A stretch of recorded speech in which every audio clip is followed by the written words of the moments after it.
me one place in the federal guidelines where you can have 10 machine guns and get 1 year of community service and 1 year incarcerated. T.I. is in an interrogation room talking. He's snitching. I thought we don't talk to the police. I'm the only one who's not offended by his brass approach, and he's not offended by mine. So, you know, we play rough, but ain't no issue.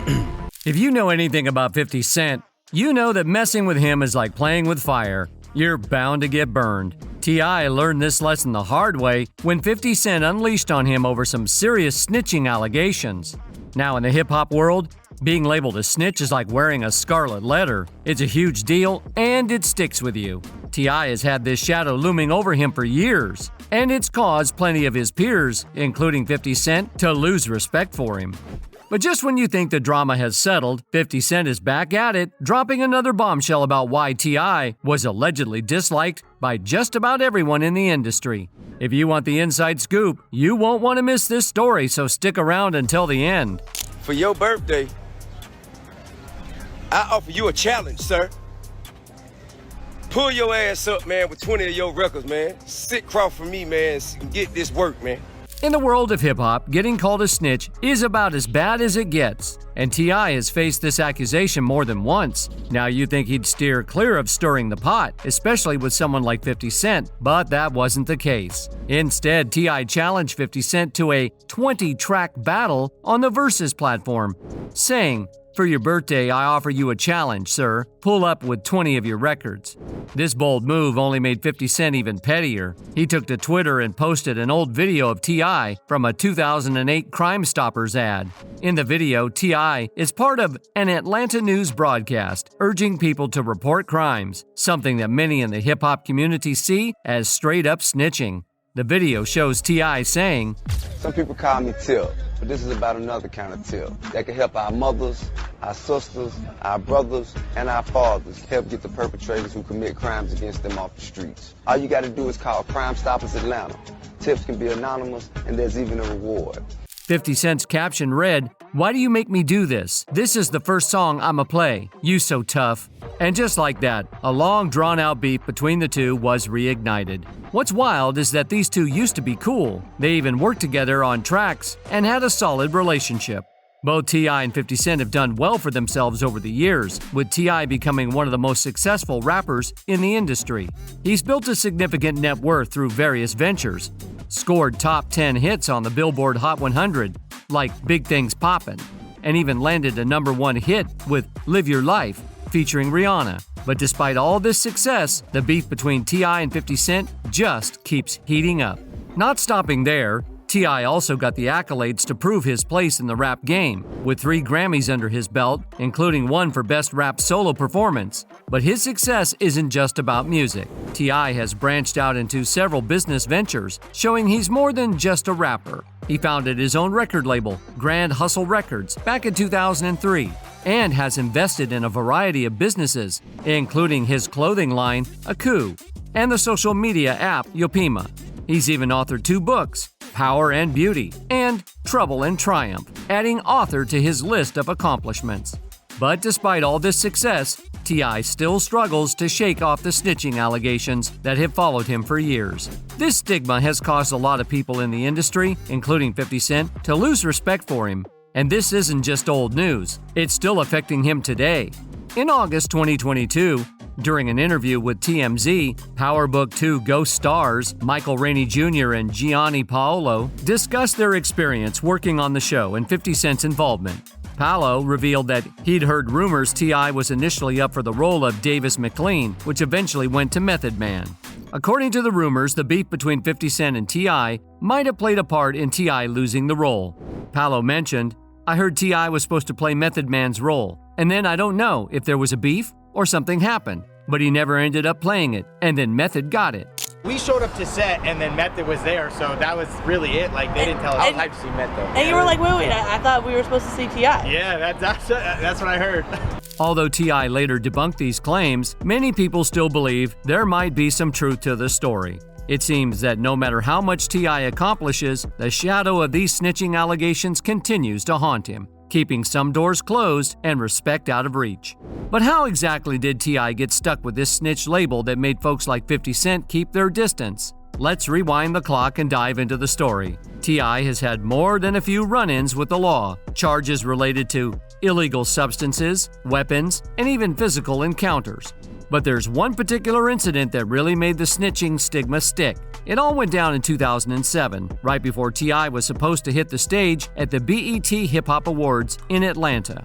Just hours before his performance, the FBI, along with a swarm of police officers, swooped in and arrested him. They found a staggering 12 machine guns in his possession, with 2 of them even fitted with silencers. Now, if you're a convicted felon, getting caught with illegal weapons, especially machine weapons, is a huge problem. And here was T.I., a felon, caught with a dozen of them. Naturally, everyone started wondering how T.I. was going to wiggle out of this without spending a massive amount of time behind bars. However, on October 26, 2007, T.I. walked out of the United States District Court in Atlanta after appearing before the U.S. Magistrate Judge Alan J. Braverman. He posted an eye-popping $3 million bond, $2 million in cash, and the rest in equity on his property. The conditions were strict. T.I. had to stay at home unless he had a medical appointment or a court appearance. The only people allowed to live with him were his girlfriend and kids, and any visitors needed court approval. His suppression hearing was set for February 19, 2008. Eventually, T.I. pled guilty to U.S. federal weapons charges. The deal he stuck led to an indefinite prison term, a year of house arrest, and 1,500 hours of community service. In an interview with MTV about his upcoming prison time, T.I. said he planned to strategize his comeback while serving his sentence. He wasn't going to sit around doing nothing. On March 27, 2009, U.S. District Judge Charles A. Pennell Jr. sentenced T.I. to 1 year and 1 day in prison and fined him $100,500. T.I. managed to reduce what could have been a maximum sentence of 10 years and a $250,000 fine through a plea bargain. This dramatic reduction in his sentence left many in the industry raising eyebrows, leading to whispers that T.I. might have cooperated with authorities to get such a favorable deal. And just like that, the snitching rumors began to swirl, casting shadows over his reputation that still lingers today. To many, T.I.'s light sentence just didn't add up. Take Lil Wayne, for instance. He got caught with just a pistol in New York and ended up serving a year in prison. Sure, New York gun laws are stricter than Atlanta's, but still, T.I. being found with 12 machine guns and only getting a year in prison? That's wild, especially for a convicted felon. Even with the best lawyers money can buy, it's hard to believe anyone could escape such serious charges so easily. This led many to speculate that T.I. must have cooperated with the authorities, a claim that even 50 Cent threw T.I.'s way, sparking a beef between them. It all started when 50 Cent seemingly addressed the snitching allegations on his album Terminator on site. On the track, You So Tough, 50 didn't mention T.I. by name but dropped some lines that seemed to point directly at him. The verse went, "What's today's mathematics? Ish ain't adding up. Get knocked with 10 machine guns. Only get 12 months?" These lines were vague enough to leave it open to interpretation, but everyone connected the dots to T.I. When MTV asked 50 about it, he played it cool, saying he's direct when he goes after someone, so if he had a real issue, everyone would know. He left it to the public to decide if the verse was about T.I. T.I. later addressed the situation in his own interview, brushing off the allegations and explaining that he and 50 had always had a decent rapport. He added that starting a beef with another rapper would have been the last thing he needed, especially with the police watching his every move. Surprisingly, the beef never escalated, and the two even went on to collaborate on tracks. But fast forward to 2020, and T.I. stirred the pot again by challenging 50 Cent to a friendly 20-track battle on Instagram Live through the Versus platform.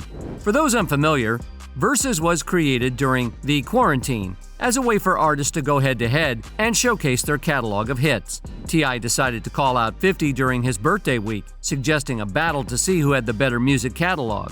T.I. even poked fun at 50, referencing the time Kanye West outsold him in a sales battle, implying that 50 might not want to take up the challenge. At first, fans thought T.I. was just joking, but he doubled down, posting another video where he was on the phone with Kevin Hart, who shares a birthday with 50 Cent, urging 50 to bring his ass out here and get this smoke. 50, bring your ass on outside, 50. Bring your ass on that. Know what I mean? Bring your ass on that. Bring your records, bring your hit records with you. Naturally, T.I.'s challenge made headlines, and 50 Cent responded in his typical style, posting one of the articles on social media with the caption, "Yo, somebody passed T.I. the grass they gave Smokey in Friday. LOL." T.I. wasn't about to let that slide. He fired back with another Instagram video pointing out that 50 acknowledged the challenge but hadn't accepted it. T.I. called out the fans who were predicting what 50 would do, telling them to step aside and let him handle it. The next morning, T.I. kept the momentum going, posting more videos where he shared that he had tried to fly out to 50 Cent's birthday party to show some love and talk things over. However, one of T.I.'s homies warned him that it wasn't a good idea because Tony Yayo had an issue with T.I.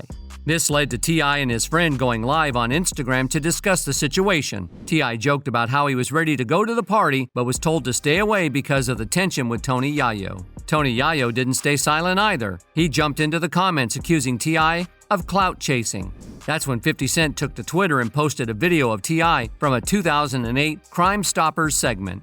And of course, T.I. wasn't happy about this. He reposted the video on Instagram with a lengthy caption, clearly annoyed by 50's move. T.I. wrote, "I'll take this as an acceptance of this catalog challenge. We got him. He bit the bait. Set this up so I can finally shut this watermelon head invisible neck guy up once and for all."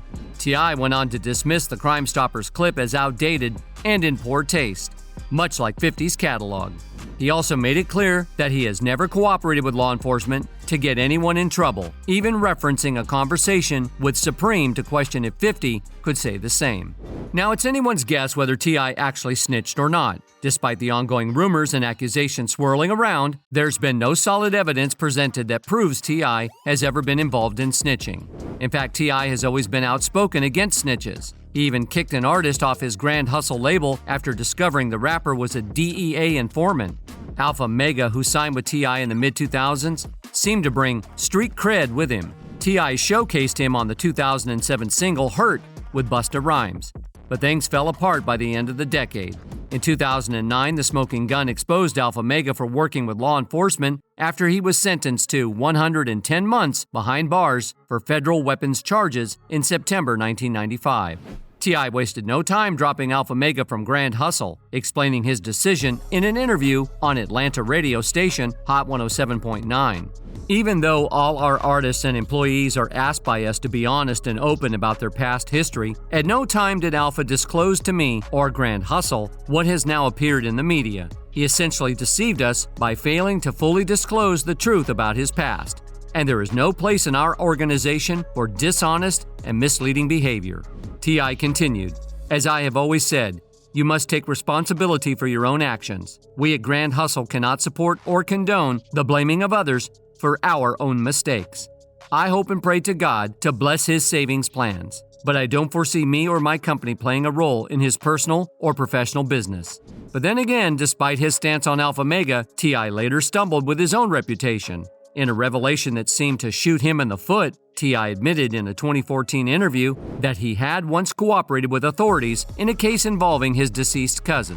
T.I. disclosed that he provided information to avoid jail time, which was widely interpreted as snitching. This confession reignited debates and controversies around his credibility and further fueled the snitching allegations, particularly among those who were already skeptical of him, including 50 Cent. In an August 2020 episode of his Expeditiously podcast, T.I. resurfaced a controversial episode from his past that intensified the snitching allegations against him. He recounted an incident from the early 2000s before his music career took off, involving his late cousin, Toot. T.I. explained that he and Toot were involved in a hustle in Atlanta, dealing with stolen upscale clothes. During this operation, they were pulled over by a mall security and later by the real police, who discovered a weapon in T.I.'s possession. To avoid incarceration, T.I. admitted that he and his lawyer decided to pin the gun on Toot, who had passed away at the time. T.I. recalled, "We caught those weapon cases. Toot died. My lawyer said, well, you know, I could make everything go away if it was Toot's." In the podcast, T.I. shared that he had a posthumous conversation with Toot, during which Toot supposedly gave his blessing for T.I. to take the charges off his own shoulders. T.I. said, I had a talk with Toot, and what Toot said posthumously, yeah. If you can walk away free and put it on me, damn right, because I'd be damned if they're gonna come and extradite me from here.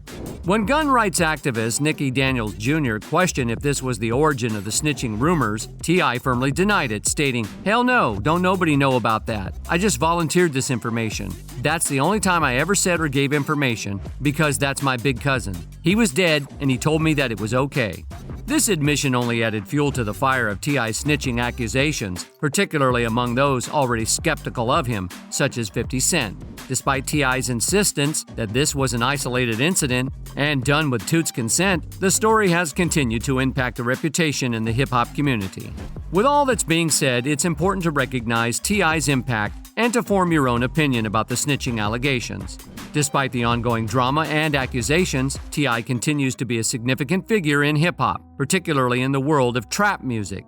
His contributions are undeniable, and he remains a key player in the genre's development, alongside other influential Georgia-based artists like Jeezy and Gucci Mane. T.I.'s music journey began in the late 1990s when he linked up with local music executive Conan K.P. Prather. By 1999, T.I. had signed with LaFace Records, which led to the release of his debut album, I'm Serious, in 2001. While the album didn't make waves at first, T.I.'s career didn't stall. He soon signed with Atlantic Records and went on to co-found Grand Hustle Records in 2003, making a major turning point in his career. With Grand Hustle, T.I. became a powerhouse in hip-hop and Southern rap, earning 3 Grammy Awards, 19 Grammy nominations, 12 Billboard Music Awards, 3 BET Awards, and 2 American Music Awards. His label also signed notable artists like Travis Scott, B.O.B., and Iggy Azalea, further cementing his influence in the industry. T.I.'s impact extends beyond music. He's built a successful acting career with roles in films such as ATL, Takers, Get Hard, and Identity Thief. He's also appeared in the Marvel Cinematic Universal films Ant-Man and Ant-Man and the Wasp. On television, he's been featured in reality shows like T.I.'s Road to Redemption, T.I. and Tiny, The Family Hustle, and The Grand Hustle. By the end of the 2000s, Billboard ranked him as the 27th best artist of the decade. While the snitching accusations have caused some friction with his peers, T.I. holds a strong fan base and continues to thrive in multiple areas of entertainment. His legacy in hip-hop is secure, and he's shown resilience and versatility throughout his career. Now it's up to you to decide. What do you think about this? Do you believe T.I. is the biggest snitch in the industry? And do you think his actions are justifiable? One person even commented, "If I got caught with 10 automatic weapons and a judge said all I had to do was Crime Stopper skit, 1 year in jail, and probation, I'm doing the Crime Stopper skit. Forget what you all think or say. People's opinions don't make me money. I make me money." What about you? Share your thoughts in the comments below. While we wait for more updates on this drama, make sure to like, subscribe, and check out our other videos for more juicy details you might not have known existed.